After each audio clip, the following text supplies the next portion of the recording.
9 days. Just 9 days between the last update and this one. What a time to be a fan of Cities Skylines 2.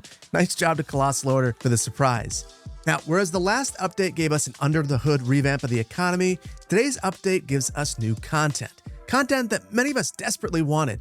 And honestly, much of it is really good. And we're also getting a few bug fixes, the most notable of which include that water pollution now decays over time, which is excellent. Noise pollution is being removed from the solar power plant. The elementary school playground, high school stadium, and the university park upgrades now need to be unlocked within the Parks and Recreation development trees. Noise and air pollution coming from highways has been increased. And most importantly, the office bug has been fixed. That's right, now your offices will have more than 5 employees. Now on that note, I've let the game run for a while to see how things change over time. And I've seen some offices repair themselves, but it seems like it's only happening when a new company moves into a building. So if you want to make sure that things get fixed, delete the office and it'll respawn back in with the correct number of employees. There are also a number of other smaller gameplay fixes, and I'm not going to go through each of those. I recommend you check out the patch notes, which I've linked below. Because rather than going through all that small stuff, I want to get into the juicy stuff. So let's take a look at the new assets. To begin, we have zonable roundabouts, and to find these, you just go underneath roads in your normal roundabout tool, and you just place a roundabout. And now zoning shows up on these roundabouts. There are a few different sizes. We have the small, we have a medium, we also have a large, and a very large. And it's just as easy as zoning these, and the buildings will spawn. And just like that, we have suburbia. Now, let's say you want to decorate this roundabout. You're not going to be able to just drop a tree in there. That hasn't changed, but there are now roundabouts that have decorations. So with each size of the roundabout, you have a roundabout with trees or a roundabout with concrete and a hedge. So for the trees, you can see that it adds this nice little decorative tree right in the middle here. Or we could go with this very large concrete roundabout with a tree and a hedge. And I personally think that looks outstanding. I'm not sure why you guys are hanging out in here, but there it is. Hang out all you want. It's a roundabout with a sidewalk. Looks really good. To me, this looks like a concrete apron that you might use if you were to have semis going through this area. They will actually have these so that semis can go straight through the roundabout rather than trying to navigate around them. So I really think that's amazing. Now do keep in mind, this is just the roundabout tool now. So if you have an old roundabout that you want to upgrade, feel free to pop in and add a tree to it. Add that apron right there if that's what you want to do. It is absolutely wonderful that this tool is in the game. Really happy to see this here, for either decoration or for zoning. Next, we have the landscaping age selector, which is something that I think detailers are going to love. To use this, pop into your landscaping menu, and under vegetation, for any of the trees or bushes that grow, you'll now be able to select the age that you're planting. So by default, you will see that it says sapling, but you can now select elderly, mature, or young tree. Now, I think for single trees, most people are just going to select either a mature or an elderly tree for a place like a park, and they'll be able to place really nice mature oak trees in this park, for instance. You can do the exact same thing with bushes. I didn't even realize that some of these bushes age, but for instance, this wild green bush has both a sapling version and an elderly version, and you can see the size is quite a bit different. This is also going to come in very handy when you're painting forests. Let's say we wanted to place a new forest right here.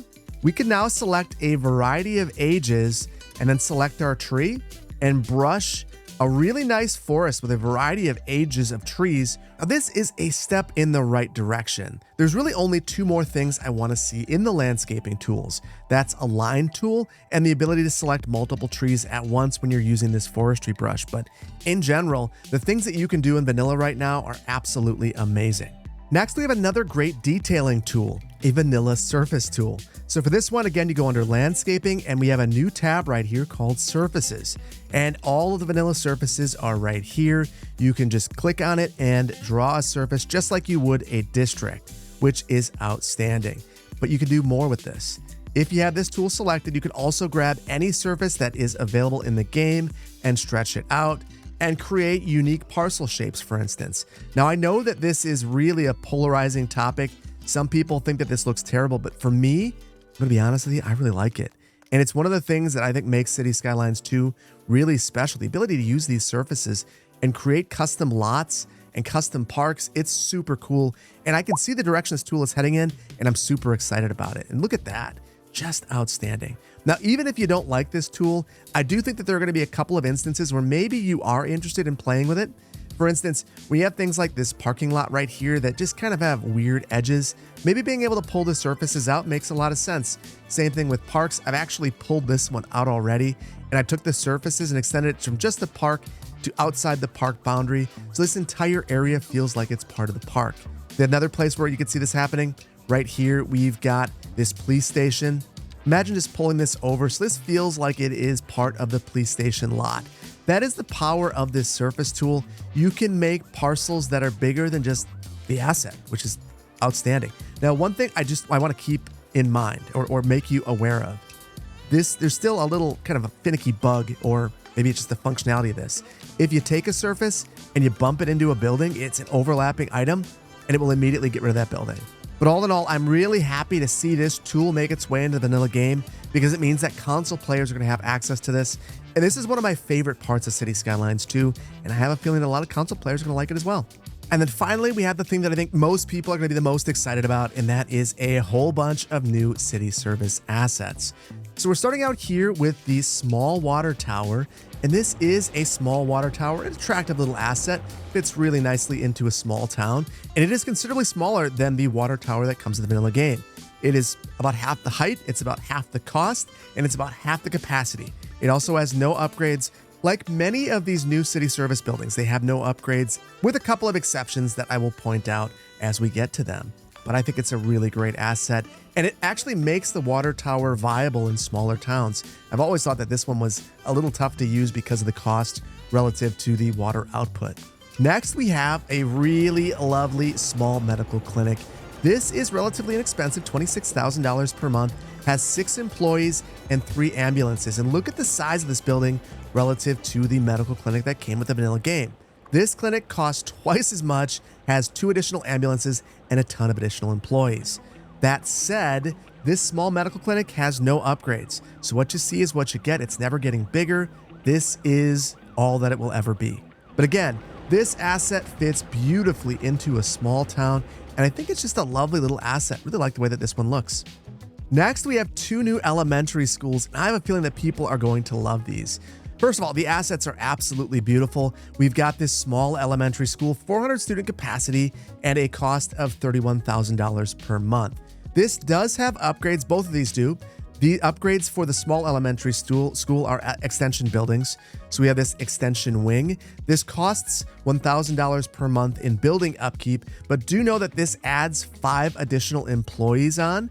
So the cost can really spiral if you add a lot of these on. It also has a gymnasium, which is a really nice extension building that adds on this basketball court and a gymnasium in the back. So really beautiful asset. I think particularly in a warm weather climate, this really, really fits in nicely, but just generally in a small town build, you'd be hard pressed to do better. Next, we have this urban asset. This is a wall-to-wall asset, which is why there are no windows on this side or this side. And this one, again, does have some upgrades, but rather than being extensions, these ones are actually sub-buildings that are added directly to this building. So we could add capacity to this with some extension floors, and this makes this building even taller. So it kind of grows, the height of this grows as your city grows. We also have this courtyard playground, which goes on the back of this building. You see right now, it has some benches and, not really very inviting to a student. Add this on, and now you have a playground set, which really is nice for an elementary school. Just in general, this is going to be the elementary school of choice for a very dense urban build. It's a really lovely asset, and I love that it builds up. It's really outstanding. I really like this one. Now, in terms of size, you can see how these stack up relative to the elementary school, and they are both smaller, which is good because I've always thought that this one seemed out of scale. In terms of cost, $31,000 per month for the small elementary school. For the large elementary school, it's $100,000 per month. And that all comes down to the number of employees. And for the urban high school, or the urban elementary school, we're looking at $70,000 per month, even though this has more capacity. So I have a feeling that people are going to love these and use them all over the place. Now, along with these, we also have 2 new high schools. And I think I might actually like these assets more than the elementary school. So we have our small high school. Again, very attractive asset. It is very small, but it's very detailed. Really, really like this. This one comes with a couple of sub-buildings, and don't think for a minute that this high school sports park is the one that we already have. This is very similar. However, I do think that the scale of it in terms of the seating and the benches it's a little bit better. We've also got an extension wing for this one that adds an additional 100 classrooms, very similar to the elementary school. This will also add 5 employees to this building. It doesn't do it right away. It does it as the building adds up.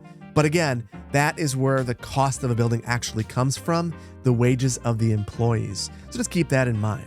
Now, for our urban high school, this one has a capacity of 800. And one thing I want to point out is the cost, the difference in cost between the urban high school, the small high school, and the old one. So the urban high school has the exact same capacity as the old high school. So we're looking at 800 students for both of those. The cost is identical. For this small high school, we'll get rid of all the extra stuff. You can see that the cost isn't much less. So don't think that you're building the small high school because you're saving a ton of money. You're actually getting far less capacity, and you're building this thing basically because you like the asset. It fits the scale of your build a little bit better. The reason that the cost is basically the same is the number of employees is the same across all these buildings, at least in its base form. Now for this urban high school, there are 2 upgrades. So just like the urban elementary school, you can add some extension floors. This will add an additional 400 student capacity, and that goes right over the top of the left side of this asset, makes it even taller. But still, this is a relatively modest sized building. You also get this rooftop sports park. This goes over the top of the right-hand side of the building, and it finishes out that skywalk up here, which I really, really like. Now, the interesting thing about this is not a wall-to-wall building like the elementary school, and it's actually a little bit smaller, but truthfully, I think I like the look of this one a little bit better, and I do think that the asset's a bit more versatile, so very, very nice asset. And now we move on to some of our public safety buildings. We're starting out with fire protection. We have an urban firehouse. Now, this is an interesting asset. This costs $27,000 per month, has 10 employees and 6 fire trucks. No upgrades for this one, but here is the firehouse that came with the game. It costs $28,000 per month, $29,000 per month, has 12 employees and 4 fire trucks. So you have to pay a little bit more and you get fewer fire trucks. All that said, this doesn't have any upgrades, so I guess you have to think about that, but I have a feeling that a lot of people are going to use this urban firehouse all over the place. It is also a wall-to-wall building, so this will really fit into a lot of urban environments, even in smaller towns, and it's just a beautiful asset, so can't wait to use this one myself, truthfully. We also get 2 new police departments, and these are some of my favorite assets. And I keep saying that, I know, but I'm going to keep saying it. These are just awesome assets, especially in comparison to the ones that came with the game. So we get this small police station, much like the fire station. It doesn't have any upgrades. Costs $27,000 per month, 8 employees, 6 vehicles. Compare that to the old police station. This one costs $47,000 per month, has 18 employees and 6 vehicles. So the same number of patrol cars, but it costs a considerable amount less. So I have a feeling that lots of people are going to use this small police station, even though it doesn't have upgrades. We also get this wonderful urban police station. This has 20 employees, so it does cost a bit more, but you get 16 police vehicles. Again, no upgrades, but the cost of this building relative to this other police station, they're basically the same. We're looking at $56,000 per month compared to $47,000 per month. And this building has 10 additional police vehicles, and it just looks super cool. We got this brutalist building. It looks dirty and grungy. Look at the cement up there. It looks weathered. Look at the garage door over here. It looks beat up. I wish that more of the assets in this game had that aesthetic, but I'm glad that at least this one does. And I have a feeling that because of that, people are going to use it all the time. Just an absolutely excellent asset. And I think the best thing about these, again, is the scale. Look at the scale of this asset relative to the old police station. You can fit this into a variety of environments, and it's especially going to work well in urban environments. And then our final service building is absolutely adorable. This right here is a post office. And just look at the size of this relative to the old one. Now look at the price of this relative to the old one. This is $15,000 per month, 4 vehicles, 6 employees. The old building is almost $100,000 per month, 40 employees, 20 vehicles. One of these fits better in a small town than the other, and it's obviously this one. Now, interestingly, the storage capacity of this is about 10% of this large one, but that is the one upgrade that you can add here. You can add an additional 50% to the capacity. So I have a feeling that for a rural build, this is going to be a real winner. People are going to love using this one. And I just think it's just such an adorable building. Just really like this one. We also get 5 new parks, and these are really exciting. So the first one right here is a teeny tiny park. And yes, there are homeless people. That homeless issue is still present in this version of the game, if you were wondering. But this is a really tiny park. And one thing that I like about this is, first of all, you can see that there's access to both sides of this. So if you have a really small gap in between streets, this is really going to fit nicely. But where I think this is going to be really versatile is when you have an awkwardly shaped parcel. You're going to be able to use your surface tool and just pull this out and make this fit any manner of strange parcels. And it's going to be absolutely outstanding. You can do the exact same thing with this path right here. So just imagine the flexibility that you have with a small park like this. Next, we have this really unique park. So this park is a circle. So imagine placing this right in the center of a road. It does require road access, unfortunately, so you're not gonna be able to just pull this thing out. But you could have this in the middle of a road, in the middle of a circle, and it could be the centerpiece of a neighborhood. It could be the centerpiece of a downtown. Really beautiful park, has a couple of these planters and some lights and some walking paths. It's just a really nice asset that's gonna create some really unique spaces. Next, we have this park right here that is really going to be very useful. So this is the Passage Park. And if you create a couple of blocks that are the right width, you're going to be able to place this right in between. And rather than having just a normal walking path in between, you could place this park and then someone could walk from one side, one road over here to the other through this park space that's going to raise the land values around it. It's really nice. It's got these fences right here. It's got a whole bunch of homeless people because that bug. And then it's got these pergolas right here with a green roof. Just really a beautiful little asset. This is going to fit a variety of locations, but I can imagine this being the green space in a very dense urban downtown.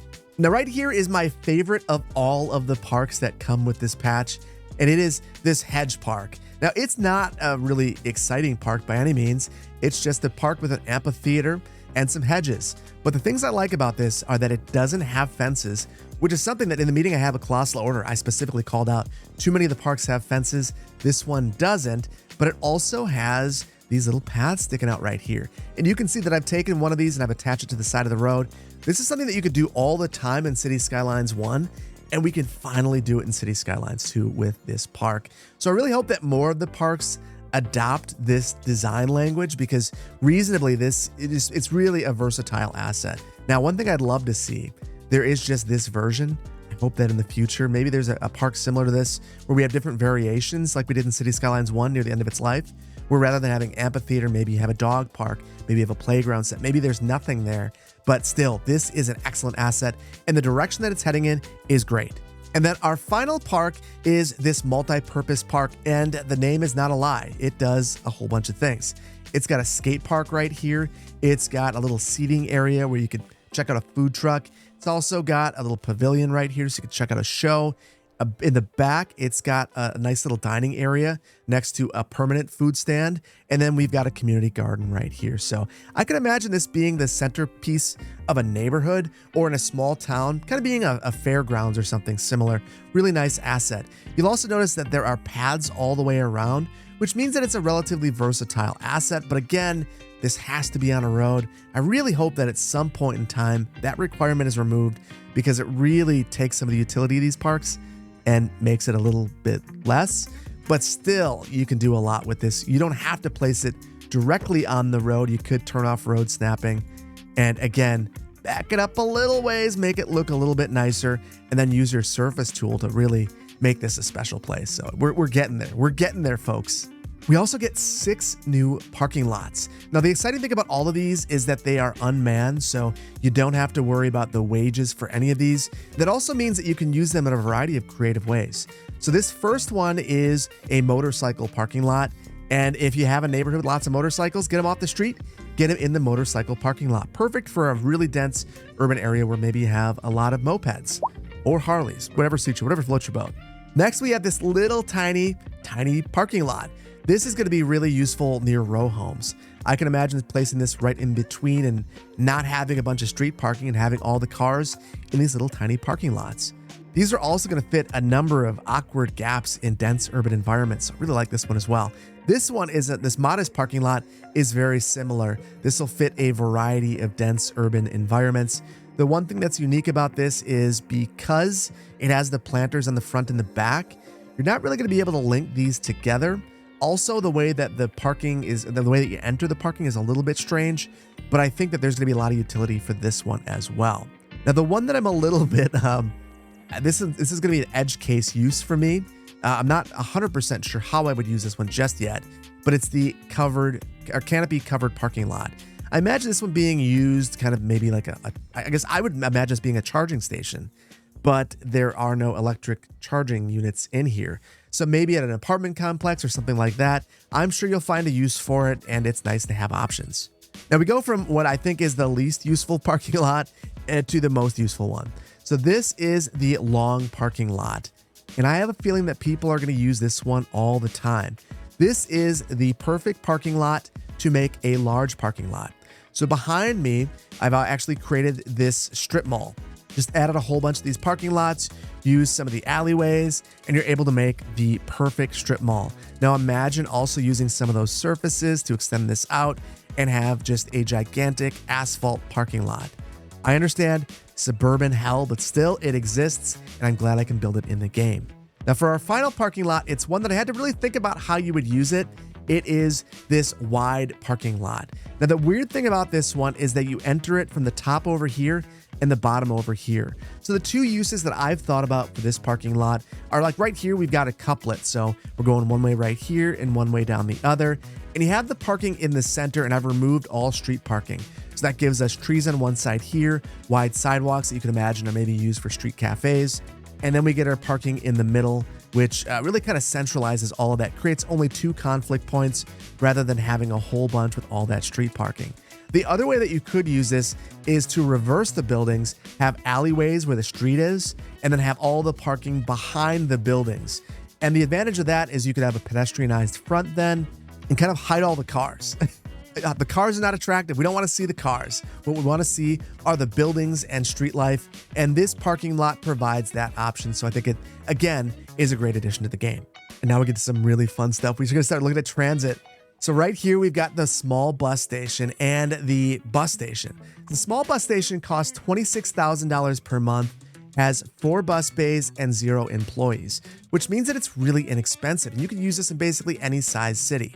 The large bus station, or the bus station, on the other hand, has 28 employees and costs $78,000 per month. It is much more difficult to figure out how to place this in a small town, not just because of its size, but because of its cost. Now, the great thing about the small bus station is that it can grow with you. So you can see that right now we've got our 4 bays right here. There's a little bit of seating. You can upgrade and take over some of that seating. So add 2 more platforms, for instance, to this bus station. You can also add a taxi stop, make Chuckles happy. And you can add some of these station services. So if you want to add this right to the side, this is like a cafe for passenger convenience and a kiosk. You can add as many of these as you like. They don't have to snap to the side of the buildings, so you can do whatever you'd like there. And you can even stretch out these surfaces. And just look at this. What a great little asset. Some cafes right here and businesses. This is outstanding. I'm going to replace the bus station, likely by the university, with one of these, and it's going to fit in so much better. So much better. And just once again, look at the scale of these 2 buildings. The difference is wild. And the utility is basically the same. The only thing that this place is missing is parking, which we could add some of these assets if we wanted to add that, and then remove it separately if we want to add density in the future. So this is, in my mind, a much more useful asset. And now, if you're a rail fan, you're going to love these next 2 assets. I have a feeling that these are going to be used in basically every build. These are new train stations. So right here, we have a small train station, And there's one thing that's just exceptional about this. Well, many things. First of all, the size is outstanding. It's really simple. It fits into a rural community or even maybe a suburban stop at in a larger train network. If you take a look at this, it's just super cheap. $7,500 per month because there are no wait workers here, no wages. There's also one upgrade, so if you want to make this a bit more comfortable, you can add these ticketing machines so that someone could purchase their tickets before they board the train, which in the real world actually really speeds up boarding, and in the game adds the comfort, and I'm here for it. So this is a beautiful asset, really, really simple. And one thing that's really nice about this one is you could board from either side. You can see that there are steps here, so wonderful asset. Behind it, we've got a larger version of this asset. This is our medium train station. So this is a little bit more complex. We've got a ticketing office right here. We've got some steps to get to the other side. This one, I believe you can only access from the roadside, but I've only had access to the patch for a day. So if I'm wrong, I'm very sorry, but I think I'm right about that. And this one does have a couple of upgrades as well. So one of my favorite things about this is you can add an upgrade to station services. So add that right to the front. What this does is make it a bit more comfortable and it adds a bit of passenger convenience. Now do know, this is very expensive. The medium train station has 2 employees, and by adding station services, you're adding 4 more. But still, this is going to only cost you $36,000 per month. And the footprint of this building is pretty small, which means that you can use it in a variety of locations. Just really, really love this. You can also add on the ticketing machines here as well. $3,000 per month, no additional employees, makes this a bit more comfortable. So just outstanding asset. I'm going to use this all over the place. I can already think of locations within the county that we're going to use each of these assets. I'm guessing you know where they are if you've been watching the series. And then finally, I think we have the 3 assets that people are going to be the most excited about. First, we have this small overground subway station, and this is a really nice asset. It's small, there are no upgrades to it, but it's only $5,000 per month. It's a subway station, it's above ground. You could use this for a light rail system. It is perfect, kind of has a retro modern aesthetic. Really, really, really like this one. But behind this, we have the assets that I think people are going to be most excited about. We finally have elevated subway stations. So right here, we have a basic small elevated subway station. This is a really versatile asset. It costs $10,000 per month, no employees, and there are some really special things that we can do with this. Behind it, we have the elevated subway station, which has 2 lines coming into it. Costs a little bit more per month, but again, no wages here. And it also has some businesses on the bottom, which is really great. This one, you could place a road on the front side and on the back side and have people walk all the way around it. Now, this is a neat asset, but I think the one that people are going to be the most excited about is the small elevated subway station because of how you can use it. You can actually place this in the center of roads. So if you have a road that has a median, you can plop this right in the center and have it right over the top of the roads.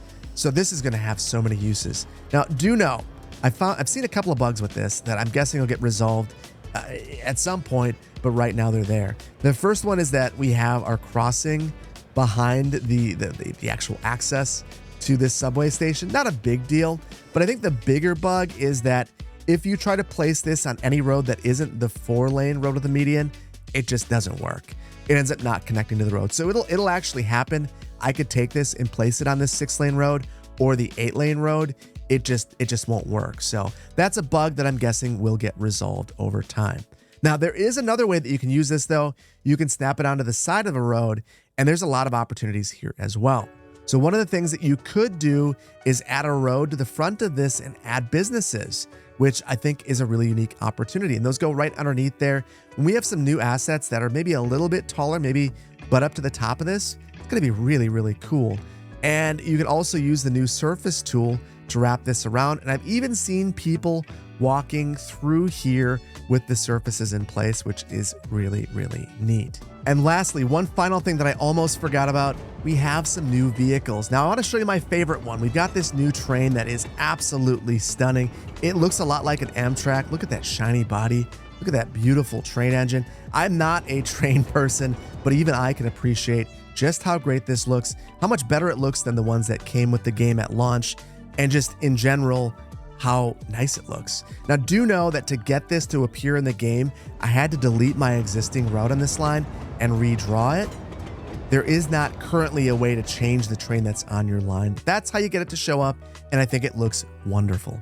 And with that, we've seen everything that this super secret patch has to offer, and honestly, I am really impressed. I just never in my wildest dreams did I imagine that a patch would come 9 days after they released Economy 2.0, but here we are, and there's a lot of excellent content in here. Content for vanilla players, content for future console players, and just general quality of life improvements that I think most people are going to appreciate. Now, these assets that have come with this are outstanding, and I think show the direction that the assets might go in the future, and if it is the direction, I am here for it. I think it shows a trajectory and the way that things are going to be going in the future, and I think it's a positive sign. Now, if you haven't been playing Cities Skylines 2 and you already own it, I'd say that this is a great time to hop back in. If you've been on the fence and have Game Pass, I'd say for sure, check it out. I have a feeling that so many people are going to love using these assets, and truthfully, I can't wait to get started myself. In fact, I'm going to be streaming a little bit later on today, so if you want to watch me use these assets, check out my stream. I'll be streaming on both YouTube and Twitch. But with that, I think we're going to leave it here, and I hope that you've enjoyed this dive into this surprise patch. If you did, please hit the like button. If you're not subscribed to the channel, please consider doing so. And I really want to thank you for your time today. It's been a lot of fun going over this with you, and I really can't wait to see you in the next one. Thank you so much for joining me today. Take care. Bye-bye.